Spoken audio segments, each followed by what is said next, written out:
BSc Food and Nutrition లో university first rank, second rank, third rank. Sun International, Visakhapatnam, Hyderabad. నమస్తే, Telugu one news కి స్వాగతం. నేను గోపికృష్ణ. అప్సన్ రాజేష్ గారు ప్రముఖ రాజకీయ విశ్లేషకులు మనతో ఉన్నారు. రాజేష్ గారు నమస్కారం. నమస్కారం. ఒక్కొక్కరుగా గతంలో వైసీపీ ఎమ్మెల్యేలుగా చేసిన వాళ్ళు పార్టీకి రాజీనామా చేసుకుంటూ వస్తున్నారు, సభ్యత్వానికి కూడా రాజీనామా చేసుకుంటూ వస్తున్నారు. మద్దలగిరి, కిలార్ రోసయ్య, పొన్నూరు ఎమ్మెల్యే.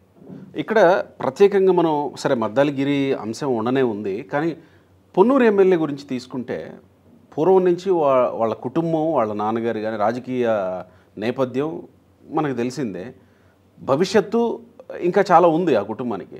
ఇప్పటికిప్పుడు రాజీనామా చేసి ఎటు పోవాలని నిర్ణయించుకున్నట్టు పొన్నూరు ఎమ్మెల్యే కిలార్ రోసయ్య పోనీ ఆల్రెడీ ఫిక్స్ అయిన తర్వాతనే రిజైన్ చేశాడని అనుకోవాలా? కిలార్ రోసయ్య భవిష్యత్తు ఏం చెప్పాలి?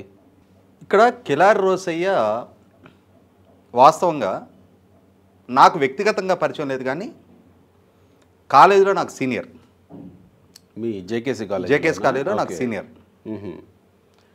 వాళ్ళ నాన్నగారు కిలార్ కోటేశ్వరరావు గారు 1989లో తెలుగుదేశం పార్టీ అభ్యర్థిగా గుంటూరు 2 నుంచి కంటెస్ట్ చేస్తున్నారు ఎమ్మెల్యేగా. తను స్వయంగా తెలుగుదేశం పార్టీలో కేంద్ర మంత్రిగా పనిచేసిన, ప్రస్తుతం వైసీపీలో కొనసాగుతున్న ఉమ్మారెడ్డి వెంకటేశ్వర గారి అల్లుడు. తను అంటే వాళ్ళ నాన్నగారి హయాం నుంచి కూడా గుంటూరు మిర్చి యార్డులో మిర్చి ట్రేడర్స్ వీళ్ళు. అయితే ఉమ్మారెడ్డి గారి అల్లుడు అయిన తర్వాత ఉమ్మారెడ్డి గారు కూడా బాపట్ల అగ్రికల్చర్ యూనివర్సిటీలో ప్రొఫెసర్. ఆయన తెలుగుదేశం పార్టీ ద్వారానే ఆయన తెలుగుదేశం పార్టీతో ఆకర్షితులయ్యి తెలుగుదేశం పార్టీలోకి వచ్చినాక ఎన్టీ రామారావు గారికి చదువుకున్న వాళ్ళ పట్ల ఉండే ఆపేక్ష, మమకారంతో ఉమ్మారెడ్డి గారికి మంచి స్థాయి కల్పించారు.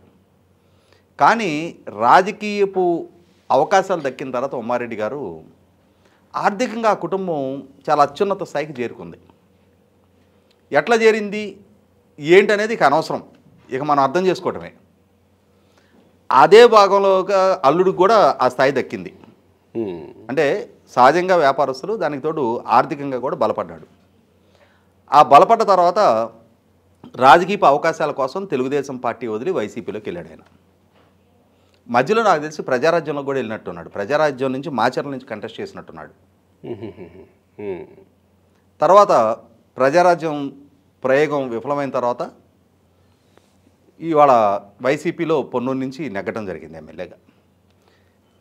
ఇప్పుడు తను వైసీపీ నుంచి ఎందుకు రాజీనామా చేశాడనేది చాలా కీలకంగా జరుగుతున్న చర్చ. నిన్నగాక మొన్న జగన్మోహన్ రెడ్డి గారు కౌన్సిల్లో ప్రతిపక్ష నాయకుడిగా లేళ్లప్రెడ్డిని ప్రకటించడం జరిగింది. అవును. అయితే అదే కౌన్సిల్లో కేంద్ర మంత్రిగా పనిచేస్తున్న ఉమ్మారెడ్డి వెంకటేశ్వర గారు కూడా ఉన్నారు. సహజంగా అందరూ ఆశించింది ఏంటి అంటే ఆయన అనుభవాన్ని, సీనియర్ కాబట్టి పరిగణలోకి తీసుకొని ఆయన ఎంపిక చేస్తారని చెప్పని అనుకున్నారు. కానీ జగన్మోహన్ రెడ్డి గారు ఉమ్మారెడ్డి వెంకటేశ్వర గారిని పరిగణలోకి తీసుకోకుండా లేళ్లప్రెడ్డికి ఆ పదవి ఇవ్వడం జరిగింది. ఇక్కడ వైసీపీ పార్టీలో జగన్మోహన్ రెడ్డి గారు మైకి దొరికిన ప్రతి సందర్భంలో నా ఎస్సీలు, నా బీసీలు, నా ఎస్టీలు, నా మైనారిటీలు అని చెప్తూ ఉంటాడు కదా. ఓహో, ఈ పార్టీలో అద్భుతమైన సామాజిక న్యాయం పరిడవిల్లుతుందేమో అని చెప్పని బయట సమాజం అనుకోవాలని జగన్మోహన్ రెడ్డి గారి తాపత్రయం. కానీ విదిన్ ద పార్టీ వాళ్ళకి తెలుసు వాస్తవం ఏంటి అని చెప్పని. ఇప్పుడు అక్కడ ఒక స్పష్టత ఉంది. జనసేన అధినేతగా పవన్ కళ్యాణ్ గారు ఉండి కాపు, తెలగ, బలిజ వర్గాలు మొత్తం కూడా పవన్ కళ్యాణ్ గారి పట్ల సానుకూలత వ్యక్తం చేస్తూ మొన్న ఎన్నికల్లో ప్రభుత్వానికి వ్యతిరేకంగా వాళ్ళందరూ ఓటే చేయబోతున్నారని చెప్పని తెలిసినప్పుడు కూడా వీళ్ళందరూ వైసీపీ తరఫున పోటీ చేశారు కదా.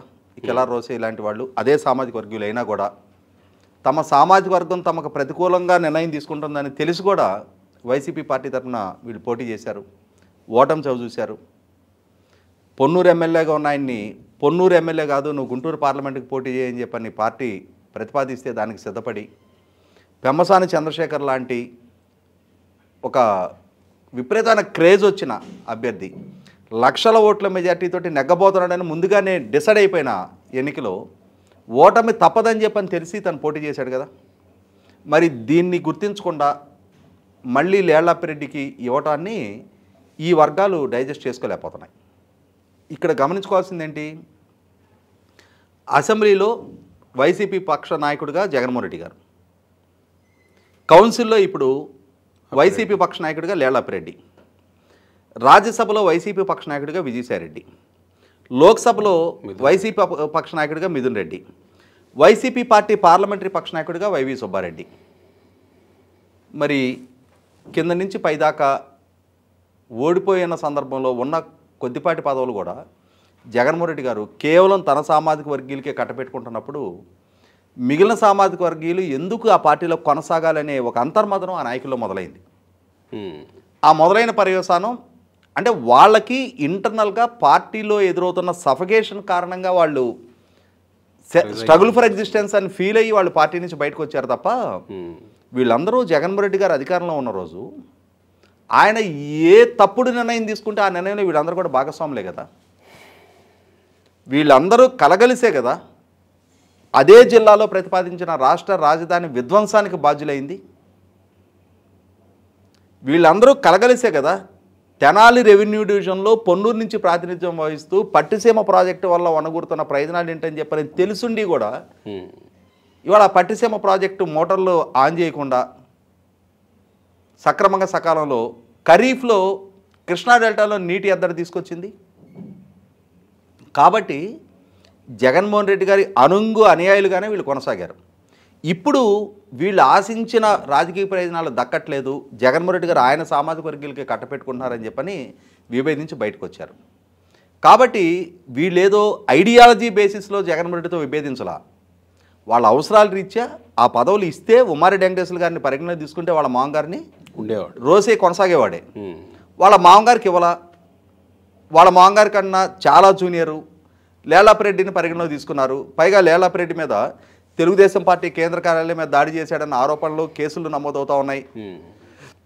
ఇటువంటి సందర్భంలో నేర చరిత్రలకు అవకాశం ఇస్తున్నారు తప్ప ఒక ప్రొఫెసర్గా ఉన్నత విద్యావంతుడిగా కేంద్ర మంత్రి స్థాయిలో పనిచేస్తున్న ఉమ్మారెడ్డి లాంటి వాళ్ళని పరిగణలోకి తీసుకోలేదు అన్న ఆ మనోవేదంతో రాజీనామా చేశారు.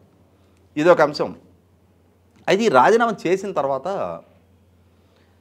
నిన్న తిరుపతి ఎమ్మెల్యే అరణ్య శ్రీనివాసులు గారితో కలిపి పవన్ కళ్యాణ్ గారిని కలవడానికి జనసేన కార్యాలయానికి వెళ్ళారు, జనసేన పార్టీలో జాయిన్ కాబోతున్నారన్న వార్తలు వస్తున్నాయి. ఇది వాస్తవమేనా?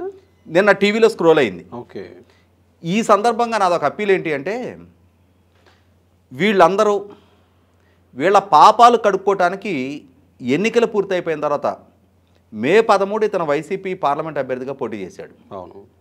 2019 నుంచి 24 దాకా పొన్నూరు ఎమ్మెల్యేగా కొనసాగున్నాడు. ఆ కొనసాగినాడు ఈ పొన్నూరు నియోజకవర్గ పరిధిలో ఉన్న చేబ్రోలు మండలంలో నారాకోడూరు దగ్గర నుంచి మొదలుపెట్టి గ్రావెల్ ఉండే భూములు ఉన్నాయి. అక్కడ 700 ఎకరాల్లో అక్రమ మైనింగ్ పాల్పడ్డాడు ఇతను. 80 అడుగుల లోతున డిగ్గింగ్ చేశారు. ఒక్కొక్క ఎకరంలో 3 కోట్ల రూపాయల గ్రావెల్ తరలించారు అని చెప్పని ఈయన మీద ఓడిపోయిన కేవలం 1100 ఓట్లతో ఓడిపోయాడు దుల్ప నరేంద్ర గారు ఆ రోజున. ఆయన ఆ ప్రాంతానికి వెళ్ళి అక్కడ నిరసన కార్యక్రమాలు తలపెట్టి ఇంత అక్రమ మైనింగ్ జరుగుతుంటే మీరేం చేస్తున్నారు, మీరు మైనింగ్ అధికారులు మీరు వచ్చి ఇక్కడ దీన్ని ఎందుకు సీజ్ చేయరు అని చెప్పని అక్కడే 2 రోజుల పాటు నిరసన కార్యక్రమాలు శిబిరాన్ని ఏర్పాటు చేశారు. మరొకసారి మళ్ళీ అక్రమ మైనింగ్ జరుగుతుంటే ఆయన ఆ ప్రాంతానికి వెళ్తే అక్కడ స్థానికుల చేత ఆయన మీద దాడి చేయించారు, ఆయన వాహనం బద్దలు కొట్టించారు. అక్కడ పోలీసులతో జరిగిన ఘర్షణలో బండారు వంశీకృష్ణ అని చెప్పని తెలుగు యువత రాష్ట్ర అధికార ప్రతినిధి, అతని చెయ్యి ఇరిగింది, చేతిలో రాడ్లు వేసి ఆపరేషన్ చేయాల్సి వచ్చింది. ఆపరేషన్ చేసి రాడ్లు వేశారు. 2100 కోట్ల రూపాయల అక్రమ మైనింగ్కి పాల్పడ్డాడు అన్న ఆరోపణలు కళ్ళ ముందు కనిపిస్తూ ఉన్నాయి కిలార్ రోసే మీద. కూటమి ప్రభుత్వం వారం నాడు జగన్మోహన్ రెడ్డి గారి ప్రభుత్వ హయాంలో జరిగిన భూ అక్రమ లావాదేవీలు ప్రకృతి వనరుల అడ్డగోలు దోపిడీ మీద ఒక శ్వేతపత్రం విడుదల చేశారు. ఇటువంటి లూటీకి పాల్పడ్డ వాళ్ళ మీద చర్యలు తీసుకుంటాము, కేసులు నమోదు చేస్తామని చెప్తున్నారు. చేసేటప్పుడు అదే కూటమిలో భాగస్వామైన పవన్ కళ్యాణ్ గారి నాయకత్వంలో ఇటువంటి టెయింటెడ్ ఫెలోస్ 2,100 కోట్ల రూపాయల అక్రమ మైనింగ్కి పాల్పడ్డ వ్యక్తులు ఈరోజు వచ్చి పార్టీలో చేరిన పక్షంలో మరి వీళ్ళ మీద విచారణ చేస్తారా చేయరా? కాబట్టి పవన్ కళ్యాణ్ గారికి ఇతని గురించి పూర్తి వివరాలు తెలియకపోవచ్చు. ఉమారెడ్డి గారు అల్లుడు ఒక స్థాయి గల వ్యక్తి కదా అనే సాఫ్ట్ కార్నర్ తోటి చేర్చుకునే అవకాశం ఉంటుందేమో, కానీ అసలు సిసల స్వరూపం ఇది. మనకి ఆంధ్రప్రదేశ్ రాష్ట్రంలో కోఆపరేటివ్ సెక్టర్లో సంగం డైరీ అనేది ఒక తలమానికమైన సంస్థ.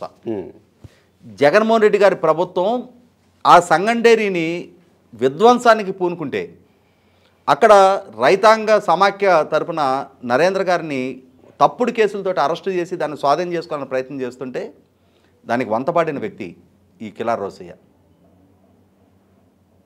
ఇవాళ 4 దశాబ్దాల పైగా గుంటూరు జిల్లాకే కాదు రాష్ట్రానికి ఒక తలమానికంలాగా కోఆపరేటివ్ సెక్టార్లో పనిచేస్తున్న సంగం డైరీని అమూల్కి కట్టబెట్టే ప్రయత్నం జగన్మోహన్ రెడ్డి గారి ద్వారా జరిగితే దూలిపాల నరేంద్ర గారి చేతిలో నుంచి దాన్ని లాక్కోవటానికి దౌర్జన్యకాండ ప్రదర్శిస్తే తప్పుడు కేసులలో నమోదు చేసి ఆయన అరెస్ట్ చేసి జైలు పాలు చేస్తే ఆయన తానా అంటే ఈయన తందానా అన్నాడు. ఇటువంటి వ్యక్తులు ఎక్కడ ఏ రోడ్డు దగ్గర పాట ఆ రోడ్డు దగ్గర పాడే ఇటువంటి వ్యక్తుల్ని మీ పార్టీలో చేర్చుకొని మీ ఇంటెగ్రిటీని మీరు పలసం చేసుకోవద్దు. ఇవాళ అధికారంలో మీరున్నారు, వీళ్ళ అవసరం రీత్యా చేరతారు. చేరేటప్పుడు కూటమిలో ఉన్న 3 పార్టీలు మీరు సమయంలో పాటించండి. మీకు ఇప్పుడు వీళ్ళ అవసరం లేదు, వీళ్ళ మీదే నెగ్గారు. అవును కదా, వాళ్ళ అవసరాలు రీత్యా ఇప్పుడు దగ్గరకు చేరుతున్నారు. ఇటువంటి వ్యక్తుల్ని సమాజంలో క్లీన్ ఇమేజ్ ఉన్న వ్యక్తులను పార్టీలో చేర్చుకోండి. ఇన్ఫ్యాక్ట్ ఇంకా ఉమ్మారెడ్డి వెంకటేశ్వర గారు వస్తే చేర్చుకోండి. ఈ రోజైనా మాత్రం చోటు పెట్టాల్సిన అవసరం లేదు. మీరు విడుదల చేసిన శ్వేతపత్రాన్ని కంప్లీట్ మీరే కాంట్రాడిక్ట్ చేసినట్టు అవుద్ది. అక్రమ మైనింగ్కి పాల్పడ్డ వాళ్ళ మీద చర్యలు తీసుకుంటాము అని చెప్పని మీరు చెప్పిన మీ ప్రభుత్వం చేసిన ప్రకటన నుంచి మీరు డీవియేట్ అయినట్టు అవుద్ది. ఇటువంటి ఈ అవినీతి మకిలంటిన వ్యక్తులు మాత్రం పార్టీల దరి చేరనివ్వద్దు. చూద్దాం మరి, ఒకవేళ అదే నిజమైతే నిన్న ఆయన పవన్ కళ్యాణ్ కలిసినట్టు వస్తున్న వార్తలు నిజమైతే కనుక చేర్చుకుంటారా, లేదా పవన్ కళ్యాణ్ ఇచ్చిన మాటకు కట్టుబడి ఉంటారో చూద్దామని. Thank you.